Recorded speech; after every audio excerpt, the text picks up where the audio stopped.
किसानों की याद करते हैं और भारत देश झारखंड प्रदेश किसानों का देश है। तो निसंदेह मैंने कल सर्वदलीय बैठक में सुझाया भी था कि अगर समय मिले तो माननीय अध्यक्ष महोदय अपने विशेषाधिकार का प्रयोग करते हुए 2 घंटा कम से कम एड ऑन कीजिए समय में और कृषि पे चर्चा कीजिए, किसानों की स्थिति पे चर्चा की जाए। इस बार अतिवृष्टि जी, अगर आप धान की दृष्टि से देखें तो धान इस बार ठीक ठाक होगा। चूँकि धान के लिए इस बार हमें लगता है कि तमाम जो इससे पहले बाद खेत जिसे कहते हैं हम लोग वो पड़ती रहता था, लेकिन इस बार जिस प्रकार बारिश हुई है इस बार बहियार, कनारी या हेर के अलावा बाद में भी धान अच्छा होगा। लेकिन उसके बाद एक प्रभाव ये भी पड़ा है कि आपका मक्का तथा इत्यादि जो बाकी फसल होते हैं उनका नुकसान हुआ है। तो इस पर मैंने कल भी सुझाव दिया था माननीय अध्यक्ष महोदय थे मुख्यमंत्री महोदय को कि 2 घंटा कम से कम मानसून सत्र को कृषि सत्र का नाम दिया जाए और 2 घंटा किसानों पे विशेष चर्चा की जाए। उसके बाद प्रवासी पे चर्चा होगी। विस्थापन आज बहुत बड़ा मुद्दा हो चुका है। रिम्स 2 के नाम पे आप देख रहे हैं रोज़ जो तनावपूर्ण माहौल तैयार हो रहा है इस राज्य में, तो उन सब चीज़ों पर चर्चा होना अति आवश्यक है। धनबाद में आप देख सकते हैं कि कोयला खनन में किस प्रकार से अवैध ओबीडम का मामला प्रकाश में आता है, अवैध खनन का मामला प्रकाश में आता है। तो इन चीज़ें पर बहस बहुत आवश्यक है और मैं अपने हिसाब से अपना जो मुझे समय अलॉटमेंट किया जाएगा उसके हिसाब से मैं इन विषयों पर चर्चा करूँगा। रिम्स 2 को लेकर क्या रिम्स 2 बनना चाहिए? देखिए रिम्स 2 निसंदेह बनना चाहिए, लेकिन ज़मीन जो विवादित हो रही है उस ज़मीन पर चर्चा होनी चाहिए। चूँकि भूमि अधिग्रहण अधिनियम 2013 स्पष्ट कहती है कि आप जिस ज़मीन का किसी भी योजना परियोजना के लिए अधिग्रहण करते हैं उसमें 70 से 80% रैयतों की रजामंदी होनी आवश्यक है। तो अगर रैयत रजामंदी करते हैं तो ठीक है, नहीं तो आप आसपास में बहुत सारी ऐसी जगह है जो सरकारी ज़मीनें हैं या फिर जीएम की ऐसी ज़मीनें हैं जो रैयतों का रैयतों के अधीन ना होकर सरकार के अधीन है, तो उन ज़मीनों पर आप चर्चा कर सकते हैं। उन ज़मीनों पर रिम्स 2 होना चाहिए, रिम्स 3 भी होना चाहिए। आज सबसे ज़्यादा अगर बुरा स्थिति राज्य में किसी चीज़ का है तो स्वास्थ्य का है। चूँकि हम लोग माननीय विधायक हैं तो हम लोग प्रतिदिन इन चीज़ों से गुजरते हैं। लोग हमारे पास आते हैं, विधायक जी मदद करिए, विधायक जी डॉक्टर को फ़ोन कर दीजिए, विधायक जी कुछ फी माफ़ करवा दीजिए। ये प्रत्येक दिन कम से कम औसतन 5 से 10 समस्याएं आती हैं स्वास्थ्य संबंधी। तो निसंदेह रिम्स 2 रिम्स 3 तक होना चाहिए, लेकिन विवाद नहीं होना चाहिए। जरा भी झुकाव किधर रहेगा सदन के भीतर आपका?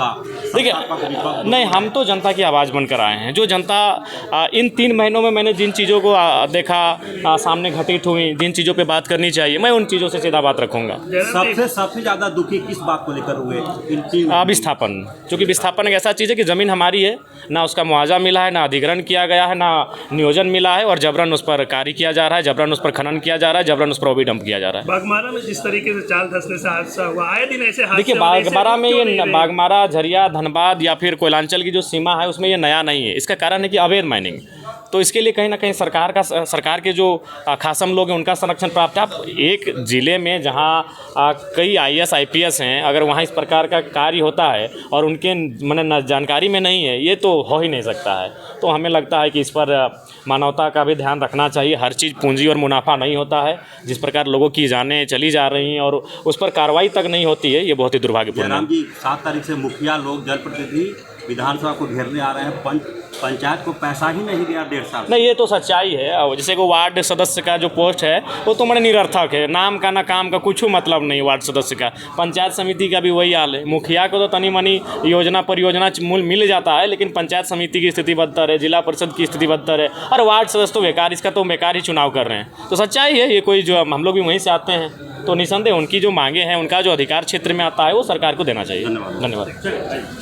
सरासर भाजपा का, और अब तो हम लोग बोलेंगे कि इलेक्शन कमीशन भी भाजपा का ही साथ दे रही है। जिस तरह से आप बताइए, यही वोटर्स आपको पिछले लोकसभा चुनाव में सही लगे? ऐसा क्या बदल गया? 1 साल भी नहीं हुआ है और ये वोटर्स आपको गलत लग रहे हैं। साथ ही साथ जो तरीका भी है SIR करने का, अगर आपको ये लगता है कि इतना इम्पोर्टेंट प्रोसेस था तो इसको पहले ही तरीके से शुरू करना चाहिए था। इतने शॉर्ट ड्यूरेशन में शुरू किया।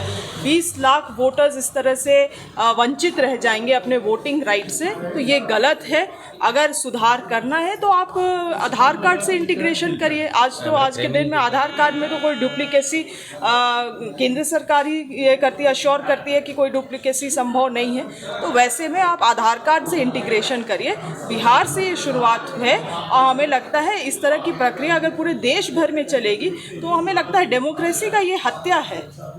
लगातार बारिश की क्या भूमिका रहेगी SIR? देखिए हम लोग संसद से लेके अब झारखंड के विधानसभा में भी ये गूंजेगा कि एसआईआर को तरीके से किया जाए, सुधारा जाए, प्रक्रियाओं में बहुत सारी गलतियां हैं उनको सुधारा जाए, और ख़ास करके बिहार चुनाव जो होने वाला है उसमें ये एसआईआर की प्रक्रिया को अभी तुरंत में लागू करना उचित नहीं है। बीजेपी घेरने की तैयारी में आप लोगों को सदन में कई मुद्दे हैं, लॉ एंड ऑर्डर से लेके बाकी तमाम 2019 से लॉ एंड ऑर्डर बोलते रह गए, क्या हुआ आखिरकार?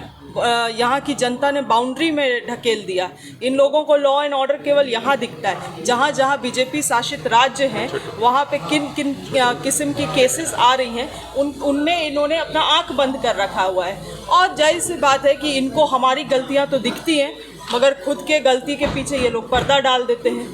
मैडम 6 को विशेष चर्चा हुई, जिस तरीके से बारिश हुई है, किसानों को राहत देने की बात कही जाए। बिल्कुल, देखिए झारखंड में इतना अधिक वर्षा होने के कारण केवल किसान ही नहीं, आम जनता भी इससे प्रभावित हुए हैं। गांव घर में आप जाके देखिएगा तो कई सारे मिट्टी के जो मकान थे वो धंस गए हैं। बहुत लोग डोभा में अति पानी भरने के कारण उसमें भी डूब के उनकी मृत्यु हो रही है।